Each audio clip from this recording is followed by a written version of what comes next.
Hello dear students. आज हम लोग आपके इंग्लिश बुक से यूनिट 4 का रीडिंग सी मैन पार्ट देखेंगे। फर्स्ट के 2 पैराग्राफ हम लेते हैं। इसमें बताया गया है कि छत्तीसगढ़ का शिमला जिसे कहा जाता है वो है मैन पार्ट। मैन पार्ट क्या है? एक पठार है जो समुद्र सतह से 1099 मीटर की ऊंचाई पर स्थित है। ठीक है, नेक्स्ट लाइन में बोलता है कि इसका जो एरिया है, एरिया मीन्स यहाँ पे क्षेत्रफल, वो 226 स्क्वायर किलोमीटर क्षेत्र से घना एक जंगल है। तो ये जो पूरा पठार है ये मैन पार्ट कहलाता है। यहाँ पर देखो, प्लेटू का मतलब होता है पठार, PLATAU जो लिखा है इसे कहते हैं पठार। ठीक है, उसके नीचे वाले पैराग्राफ में आते हैं।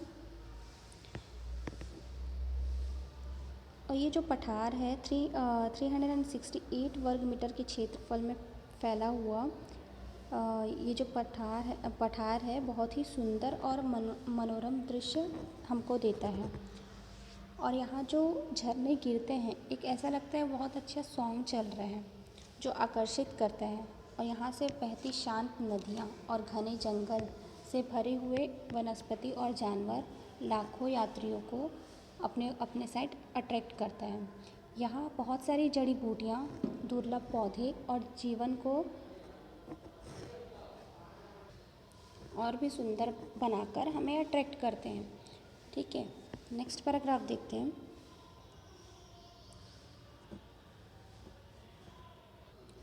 थर्ड पैराग्राफ में बता रहा है मैन पार्ट जो है वो 24 गांव स्थापित है। वहाँ मतलब 24 गांव से मिलकर मैन पार्ट बना है जिसकी जनसंख्या 25,000 है।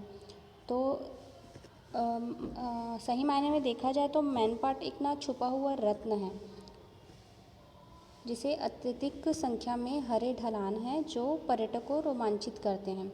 सुंदर घाटियाँ हैं, शानदार बहती छोटी नदियाँ हैं और कुछ झरने हैं, जंगल हैं जो खोजे नहीं जा सकते।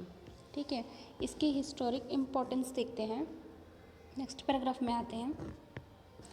इसकी हिस्ट्री ये है कि 1962 और 63 में जब भारत और चीन के बीच में युद्ध हुआ था, तब यहाँ जो तिब्बती थे वो यहाँ आके बस गए थे।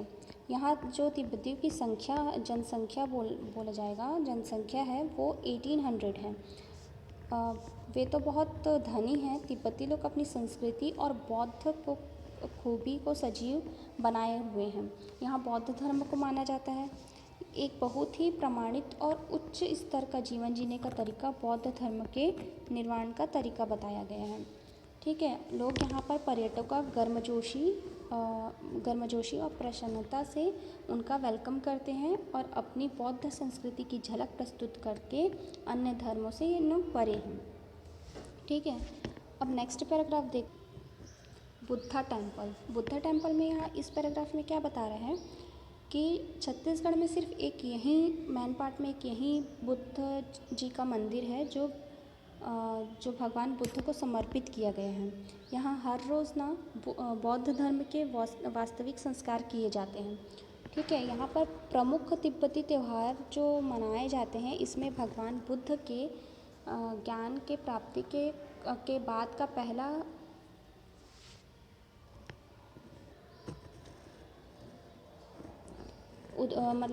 ऐसा स्टोरी ऐसा बताया गया था कि जब भगवान बुद्ध निर्वाण प्राप्ति के बाद स्वर्ग से वापस अपनी माँ से मिलने आए थे, तब नया वर्ष और दलाई लामा का जन्म दिवस था। ठीक है, यह मंदिर विभिन्न पर्यटकों के लिए विशेष जो रुचि रखते हैं, क्योंकि इसमें सरगुजा के सादे आदिवासी संस्कृति और तिब्बती बुद्ध संस्कृति का दुर्लभ मिलन को देखने को मिलता है। ठीक है, तो मतलब यहाँ पर ये बताया गया है कि मैन पार्ट में बेसिकली तो यहाँ पर बौद्ध धर्म के लोग यहाँ पर बस चुके हैं, लेकिन सरगुजा के जो आदिवासी हैं, जो हमारे छत्तीसगढ़ के आदिवासी हैं, इनका मिक्सचर है। ये यहाँ हम लोग का मिक्सचर देखने को मिलता है। दोनों की संस्कृति हमको यहाँ पर देखने को मिलती है। ठीक है, नेक्स्ट पैराग्राफ में आते हैं टाइगर पॉइंट क्या है? टाइगर पॉइंट बेसिकली क्या है कि यहाँ ये जो एरिया है ये चीतों के लिए फेमस है। मतलब यहाँ यहाँ पर टाइगर पॉइंट के पास यहाँ चीता केंद्र के नाम से उनके लिए एरिया रखा गया है। ठीक है। महादेवमुड़ा नदी के केंद्र पर जहाँ जंगल बहुत ही ज़्यादा घना रहता है, वहाँ एक सुंदर झरना है जो 60 मीटर ऊंचाई से नीचे गिरता है। ठीक है। इस स्थान से नदी बहुत सुंदर दिखता है और चारों तरफ से वनस्पति जड़ी बूटियों से घिरा हुआ है। सरकार ने यहाँ पर घेरा बनवा दिया है ताकि पर्यटक और यात्री यहाँ से इस नज़ारे का आनंद ले सकें। नेक्स्ट पॉइंट देखते हैं, मछली पॉइंट। मछली पॉइंट क्या है?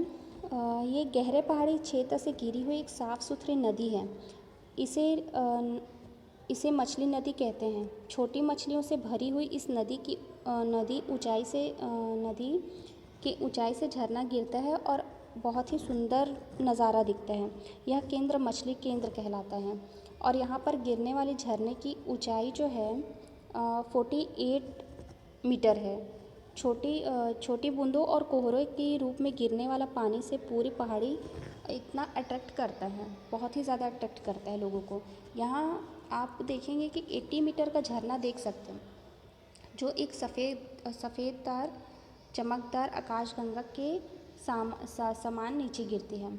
अब यहाँ पर चमकदार आकाशगंगा को हम क्या बोल सकते हैं? मिल्की वे। ये बहुत सारे हमने लेसन्स में ये वर्ड हमने सुना है। ठीक है। इस झरने को मिल्की वे कहते हैं। तो जो भूगर्भ शास्त्री हैं, ठीक है, और पर्यावरणवादी के लिए यह केंद्र विशेष महत्व रखता है। बहुत से पानी के खेलों का आनंद यहाँ लिया जा सकता है और पर्यटक यहाँ से अत्यधिक उत्साहित करने वाले ध्यान आकर्षक यादगार का अनुभव अपने साथ ले जा सकते हैं। नेक्स्ट क्या है? परपटिया। परपटिया क्या चीज़ है देखते हैं। इसका लोकेशन है जंगल विभाग यानी फॉरेस्ट डिपार्टमेंट के केंद्र नंबर 2328 और 2।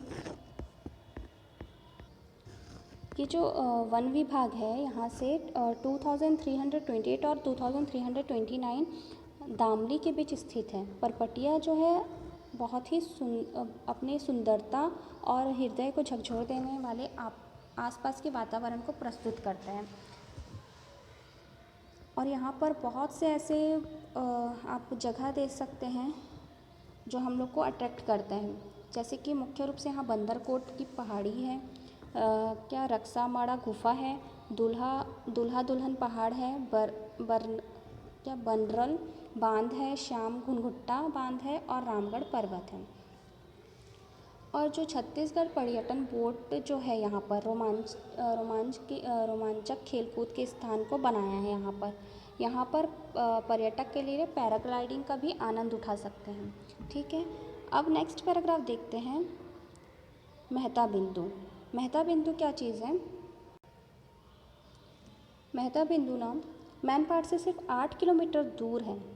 यह शानदार झरना लंबे पहाड़ियों से लगा हुआ है। सरगुजा और रायगढ़ के जो सीमा रेखा पर एक साथ मिलता है। मेहता बिंदु पर सभी पर्यटक जाते ही जाते हैं। वन विभाग द्वारा यहाँ पर पर्यटकों के लिए आरामदायक विश्राम गृह उपलब्ध कराया गया है। मेहता बिंदु पर निजी वाहनों द्वारा आराम से पहुँचा जा सकता है।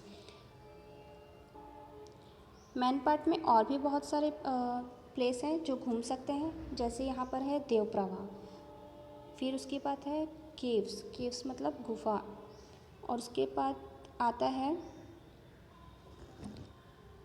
Cultural delight. इसमें क्या बोल रहे हैं इस पैराग्राफ में?